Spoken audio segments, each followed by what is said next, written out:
ಸ್ನೇಹಿತರೆ ನಮಸ್ಕಾರ. ಭೋಗಾದಿ ಹರ್ಷಭಾರ ಹತ್ರ ಇರ್ತಕ್ಕಂಥ ಈ ರಸ್ತೆಯಲ್ಲಿ ತುಂಬಾ ಟ್ರಾಫಿಕ್ ಜಾಮ್ ಆಗಿತ್ತು. ನಾನು ಮತ್ತು ಅಲ್ಲಿ ಇರೋವಂಥ ಹುಡುಗ ಸೇರಿ ಅಲ್ಲಿ ನೋಡಿ ಎಲ್ಲರೂ ಟ್ರಾಫಿಕ್ ಕ್ಲಿಯರ್ ಮಾಡಿಸೋದ್ರಲ್ಲಿ ಇದಕ್ಕೆ ಹೇಳೋದು ಎಷ್ಟು ಸಮಸ್ಯೆ ಉಂಟಾಗ್ತಾ ಇದೆ ಅಂದರೆ ನೋಡ್ತಾ ಇದ್ದೀರಾ. ಈ ಕಡೆ ಎಲ್ಲ ಅಡ್ಡ ದಿಡ್ಡಿ ಗಾಡಿಗಳು ಬಂದು ಎಲ್ಲ ಇಲ್ಲಿ ಲಾಕ್ ಆಗ್ತಾ ಇದೆ. ಇಲ್ಲ ಸಿಗ್ನಲ್ ನೋಡಿಸಿ, ಇಲ್ಲ ಒಂದು ದಯವಿಟ್ಟು ಇಲ್ಲಿ ಯಾರಿಗಾದ್ರೂ ಒಬ್ಬ ಸಂಚಾರಿ ಪೊಲೀಸರನ್ನ ನಿಯೋಜಿಸಿ.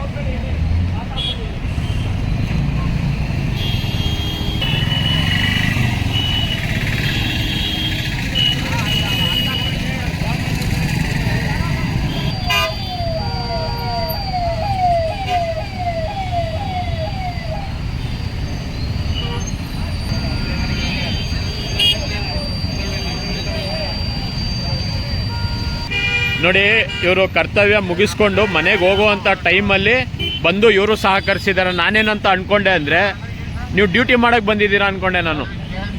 ಸ್ವಲ್ಪ ನಾವು ಕೂಡ ಜವಾಬ್ದಾರಿ ಹೊತ್ತರೆ ಸಮಸ್ಯೆ ಪರಿಹಾರ ಆಗುತ್ತೆ. ಏನು ಸರ್?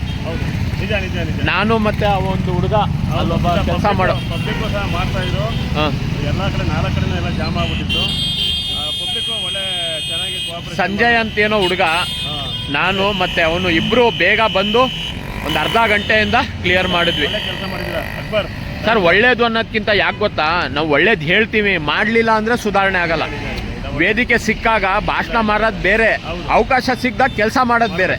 ಇಲ್ಲ, ಇದು ಜೂರಿ ಸೆಕ್ಷನ್ ಅಂತ ಏನು ಮಾಡೋಕ್ಕಾಗಲ್ಲ. ಜಾಮ್ ಆದಾಗ ನೀವು ನಮಗಿಂತ ಹೆಚ್ಚಾಗಿ ಪಬ್ಲಿಕ್ ಚೆನ್ನಾಗಿ ಸಹಕರಿಸ್ರಿ, ನೀವು ಮತ್ತೆ ಇನ್ನೊಂದಿಬ್ರು.